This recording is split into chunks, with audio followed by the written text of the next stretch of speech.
안녕하십니까. 월간 와인 리뷰에 발행이 되는 최훈입니다. 이 강론의 주제는 캘리포니아의 두 와인 생산자, 즉 로버트 몬다비하고 프리저너 컴퍼니, 이 두 와인 생산자에 관한 이야기를 하도록 하겠습니다. 공교롭게도 지난번 이 와인을 다루는 신동 와인을 위해서 제 19강 때에도 이쪽에 스페인과 프랑스 두 가문의 이야기를 한 바가 있습니다. 그래서 공교롭게도 이번에 다시 두 생산자 이야기를 곁들이게 되었습니다. 제가 여기서 지금 말씀드리고 싶은 그 유튜브를 하게 된 계기를 우선 먼저 말씀을 드리겠습니다. 지난 6월 달에 끝난 제 18차 코리아 와인 챌린지에서 가장 큰 이바지를 한 기여자, 즉 컨트리뷰터인데, 그 컨트리뷰터 가운데 이 컨스텔레이션 그룹이 있습니다. 컨스텔레이션 그룹이라면 얼핏 이렇게 여러분들 이야기 듣고 힘들겠습니다만은 와인을 대량으로 유통하는 그러한 일종의 홀딩 컴퍼니이기도 합니다. 오늘 여기 나온 두 와인 생산자, 즉 로버트 몬다비하고 더 프리저너 컴퍼니, 이 두 와인 생산자도 바로 컨스텔레이션 이 그룹에 소속되어 있는 홀딩 컴퍼니라고 이해하시면 되겠습니다. 사실은 이 컨스텔레이션 그룹은요, 미국에 있어서 굴지의 베버리지 유통회사입니다. 베버리지, 즉 식음료를 대량으로 이렇게 유통시키는 거고, 특히 와인 쪽 하나만 보면은 미국에서 두 번째 많은 와인을 유통시키는, 즉 세컨드입니다. 두 번째 지위 위치를 갖고 있다, 이렇게 말씀을 드리겠습니다. 그 두 번째 와인을 유통시키는데, 물론 저 위에 워싱턴, 다음에 오레곤, 다음에 캘리포니아, 이렇게 미국의 서해안 쪽에 거의 모든 산지의 와인을 유통시키고 있는데, 특히 지난 2008년에 로버트 몬다비의 와이너리를 인수함으로써 굴지에 대해 이렇게 와인을 유통시키는 컨스텔레이션이 되었다 하는 이야기를 먼저 말씀을 드리겠습니다. 참고로 이 2008년에 소위 이렇게 큰 빅딜이 있었는데, 컨스텔레이션 그룹이 로버트 몬다비한테 이 와이너리를 인수하고 그 브랜드를 전부 다 인수하는 데 들은 돈이 $1 빌리언 US입니다. 1 빌리언. 우리 돈으로 환산하면은 약 1조 3천억 원에 되는 거대한 자금이 이 와이너리를 인수하는 데 들어갔다, 이렇게 참고로 말씀을 드리겠습니다. 이제 개별적인 와인의 이야기를 하도록 하겠습니다. 우선 먼저 생산자 로버트 몬다비에 관한 이야기입니다. 로버트 몬다비는 너무 익히 알려져 있는 캘리포니아 양조에 있어서 전설적인 인물이기도 합니다. 2008년에 돌아가셨으니까 한참 좀 되었습니다만은, 이분이 1913년에 미네소타에서 출생한 것으로 되어 있습니다. 그리고 이 로버트 몬다비의 양치는 이탈리아 마르케 지방에서 미국으로 이민 온 분으로 되어 있습니다. 아마 마르케 지방도 이탈리아에서 유명한 와인 산지니까 거기서 아마 와인을 빚다가 이민을 오신 것 같습니다. 그래서 처음 미네소타를 들어왔다가 다시 1920년대, 즉 미국의 금주법이 한참 시행될 때, 그때 지금 이 캘리포니아 로다이로 들어와서 이주를 해서 다시 로다이에서 포도밭을 이렇게 가꾸고 거기서 포도를 생산해서 우선 1차적으로는 와인 양조장에다가 그걸 와이너리에다가 공급한 걸로 되어 있습니다. 이분은 원래 스탠포드 대학 출신입니다. 스탠포드를 마치고 아버지가 경영하는 와이너리에서 일시적으로 몸을 담고 있었는데, 아마 무슨 사연인지는 모르겠지만 부자간의 불화로 인해서 나중에 이 로다이를 벗어나서 나파밸리로 들어옵니다. 그래서 나파밸리에서 1996년에 이 오크빌의 와인 빈야드를 사서 거기서 로버트 몬다비, 즉 자기 이름을 걸은 와이너리를 만듭니다. 근데 사실은요, 로버트 몬다비가 늘 이렇게 숭앙되고 하는 이유 중에 하나가, 그때 60년대만 해도 이 미국의 캘리포니아 와인은 정말 참 이렇게 볼품없는, 그리고 퀄리티 자체도 그렇게 뛰어나지 못했던 어쩌면은 이때 시대를 가리켜서 저그 와인 제너레이션이라고도 이야기합니다. 저그 와인. 저그 와인은 이렇게 롯잔에다가 아니면 아연잔 이렇게 주석잔에다가 콜콜 술을 따라가지고 한 잔 마시는 막 그러한 저그 와인 시대.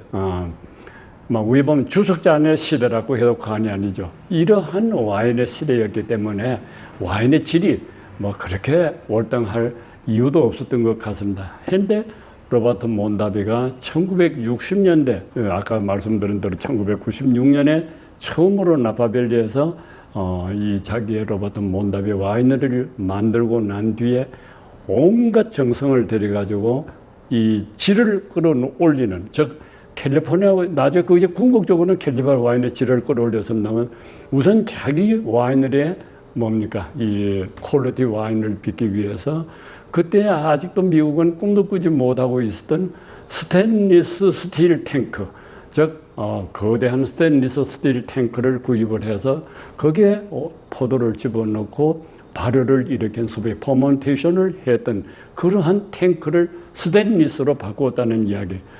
두 번째는 그 양조된 와인을 다시 숙성시키는 과정에 있어서 이렇게 싸구려 뭔가 통해서 하는 것이 아니라 프렌치 오크 통해서 숙성을 거침으로써 아주 세련미 넘치는 훌륭한 와인을 빚기 시작을 함으로써 캘리포니아 와인이 특히 나파의 와인이 세계적인 이렇게 와이너로 발돋움을 하는데 결정적인 영향력을 미쳤다 하는 것은 자타가 공연한 이야기입니다. 그래서 오늘 로버트 몬다비를 가르쳐서 캘리포니아 와인에 오늘날까지 이렇게 훌륭한 퀄리티 와인을 빚은 위대한 양조인으로서 이렇게 일종의 전설적인 인물로 평가되기도 합니다.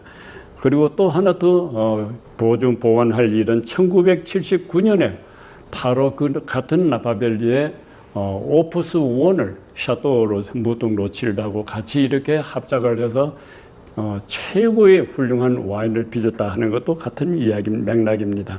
이분이 사실은요, 아까 제가 2008년에 컨스텔레이션 한때 자기의 모든 와이너리를 이렇게 팔아 넘겼으니까, 그러니까 사실상 2008년으로서 모든 자기의 와인 양조의 그건 끝났는데, 실은 그 이전에 2004년부터 모든 이 와인에 직접 그 와인 양조에 참여하는 것을 건강상 이유로서 참여하지 못한 것 같습니다. 그리고 한 가지 이분한테 우리가 참 배울 만한 이야기는, 아까 그렇게 물론 거금을 받고 넘겼다 했지만은 이 캘리포니아 데이비스 대학에다가 통큰 이렇게 기증을 합니다. 무려 25만 불이나 기증을 해서 와인 음식의 연구센터를 건립하던데 이바지했고, 다음에 나파밸리의 소비 심포니를 창단해서 예술문화 쪽으로도 이바지를 하고, 그리고 죽기 한 해 전에 이 나파에다가 컬리너리 인스티튜트 오브 아메리카, 이걸 약자로 CIA라 그러는데 일종의 와인과 음식의 연구소입니다. 여기에 일단 이제 명예 전당으로 참여를 하게 됩니다. 이때 그 캘리포니아의 여러 와인 성각자들, 하루아시라든가 크루거라든가 구스타브 니엠보라든가 이런 분들이 다 함께 명예전당에 올라가게 됩니다. 그리고 같은 해 12월 달에는 캘리포니아 명예전당에, 캘리포니아 그 스테이트 주의 명예전당에 또 이름을 올리는 그러한 영예는 누렸습니다. 그리고 2008년에 욘트빌에서 향년 95세로 생을 마감을 하게 됩니다. 이분이 만드는 자서전이 하는데, 그 자서전에 아주 여기 지금 우드 브리지 뒤에 백라벨에도 나와 있는데, 와인은 나한테 패션, 열정이고, 그리고 또 가족이고 친구이기도 하고, 또 이렇게 따뜻한 심장으로서도 작용하고 너그러운 영혼이기도 하다 하는 그 유명한 문구가 참 많은 사람들한테 회자되고 있다는 것을 참고로 말씀을 드립니다. 다음 이제 두 번째 와인 생산자가 The Prisoner Company입니다. The Prisoner Company. 이 프리저너 컴퍼니는 사실은요, 저도 이 코리아 와인 챌린지 참여하기 전에는 이 와인 회사에 대해서 잘 알지 못했습니다. 왜냐하면은 이 회사가 설립된 것이 2020년이니까 불과 한 2해밖에 되지를 않았는데도 대단히 뭡니까 이 일반 와인 소비자들한테 폭넓은 아마 인기를 얻고 또 거기에 만들어내는 와인이 일상 와인 마시기에 아주 훌륭한 와인들을 많이 만들었습니다. 그래서 아마 컨스텔레이션에서 이 프리저너를 아마 자기들 그룹에 흡수를 한 걸 보면은 대단히 특별한 회사인 것 같아요. 그 짧은 시간에 명성을 얻었다는 것은 놀라운 일이기도 합니다. 근데 하나가 매우 특징적인 것은 여기 지금 보면 더 프리저너, 라벨 이름이 더 프리저너입니다. 프리저너.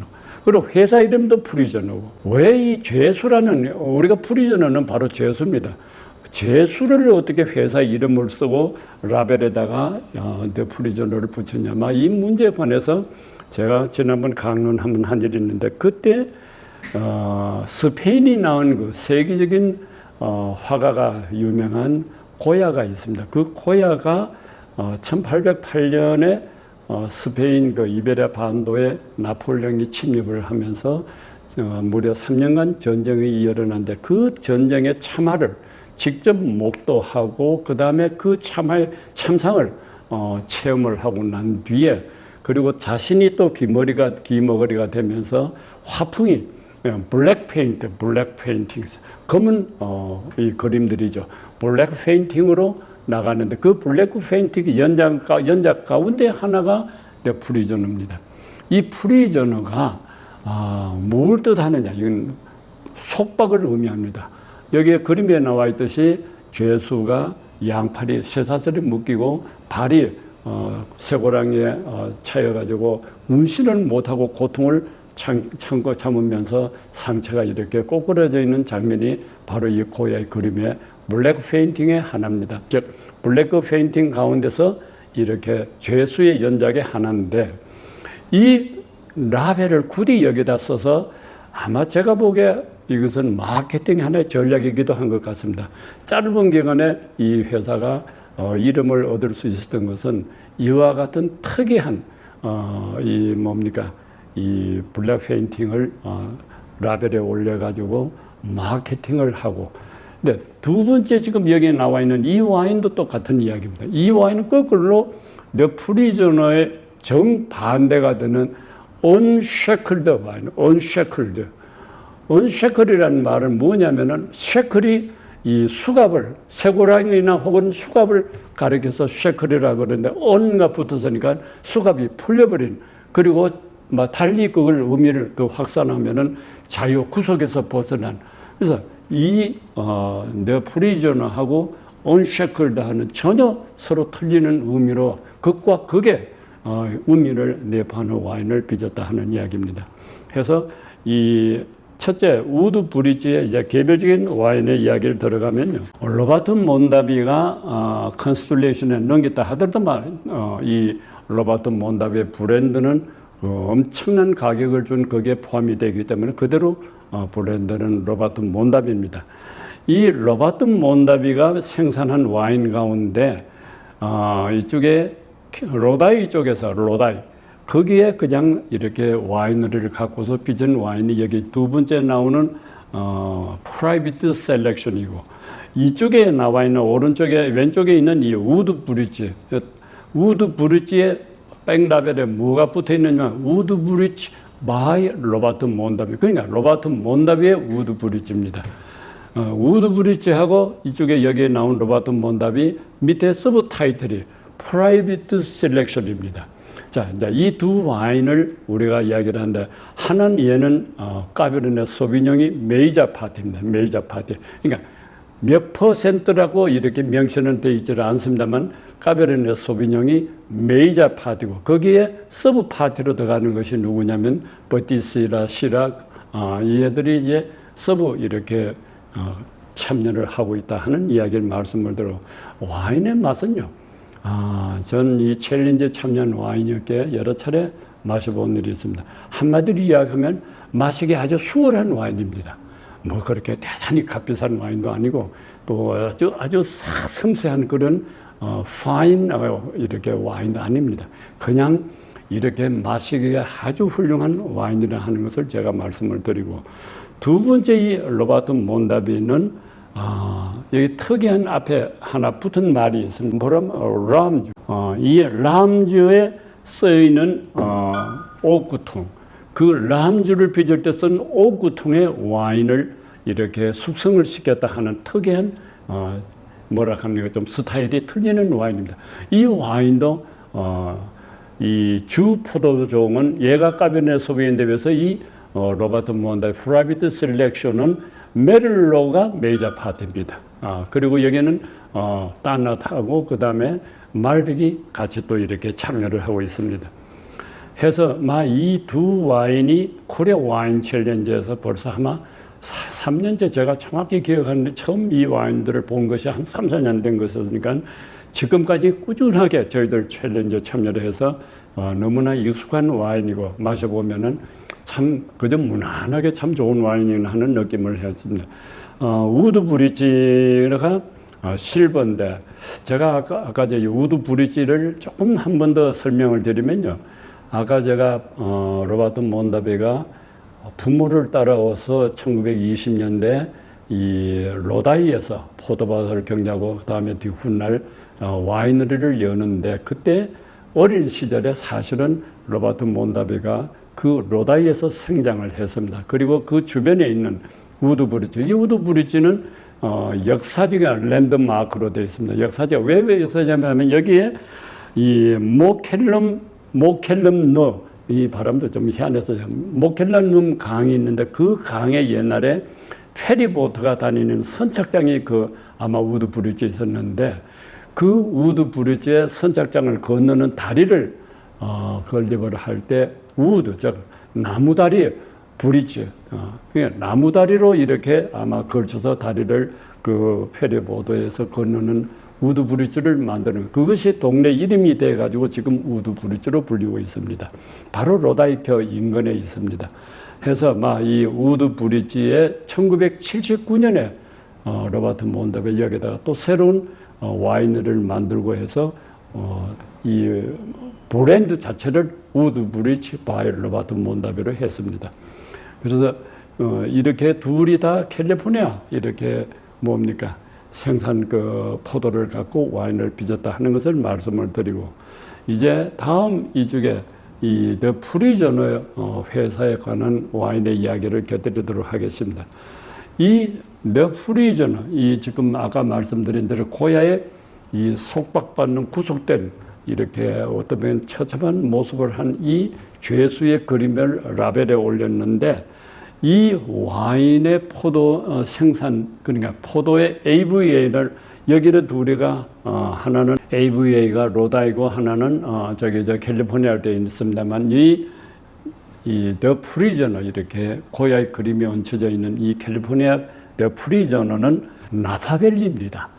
여러분들 프랑스도 그렇습니다. 미국도 이렇게 광역 넓은 AVA보다도 점점 작은 하나의 마을, 동네, 혹은 카운티, 혹은 밸리, 이러한 일정한 지역의 적은 면적의 포도밭이 훨씬 더 이렇게 좋은 이렇게 질을 보이는 것 같습니다. 해서 나파밸리의 까베르네 소비뇽을 갖고 만든 2019년 빈티지인데, 코리아 와인 챌린지에서 골드를, 최고의 골드상을 수상했다는 걸 말씀을 드리겠습니다. 다음 두 번째, 여기 이제 언쉐클드. 사실은 언쉐클이라고 하는 말은 아까 고야는 속박을 받는, 그리고 이 수형자의 모습이고, 언쉐클은 뭐냐면은 쉐클 자체는 이렇게 수갑, 쇠고랑을 이야기합니다. 그래서 수갑을 찬다, 쇠고랑을 찬다 하는 그 쉐클 명사가 unshackled, 그러니까 그 수갑에서 벗어났다 하는 것은 자유의 몸이 되었다 하는 뜻이면 바로 이 프리전하고는 매우 대조적인데, 이 와인을 처음 출시한 것이 2020년 정월로 되어 있습니다. 그래서 이 프리저너 컴퍼니가 매우 이렇게 소비자들한테 샤킹한 그러한 브랜드를 갖고 짧은 기간에 성장해온 과정을 알 수 있는 것 같습니다. 이 언쉐클드는 저희 코리아 와인 챌린저에서 실버를 받았습니다. 회사 하나는 골드, 하나는 실버, 하나는 여기서는 실버, 브론즈 이렇게 네 병이 다 수상 와인으로서 저희들 코리아 와인 챌린저에서 이바지했다는 사실을 말씀을 드리겠습니다. 그런데 이 와인을 들여오는 회사는 두말할 바 없이 신동 와인입니다. 아까 제가 서두에서 말씀드린 것처럼 신동 와인이라 그러면요, 저희들 와인 소비자들한테는 대단히 신뢰받는 그리고 훌륭한 수입사로 다 이해를 하고 있습니다. 그 창자대에서는 분이 원래 훌륭한 인품을 갖고 있었기 때문에 지금까지 신동 와인이라 그러면은 누구든지 매우 믿을 수 있는 훌륭한 와인 인포다라고 이해를 하고 있습니다. 그래서 저희들하고는 2000년부터 지금까지 무려 20년 넘게 좋은 파트너를 유지하고 있기 때문에 제가 서두에서도 말씀드렸습니다만은 좋은 파트너가 좋은 와인을 갖고 오고 그것이 코리아 와인 챌린저 이바지하는 일련의 그 과정을 여러분들께 말씀을 드렸습니다. 감사합니다.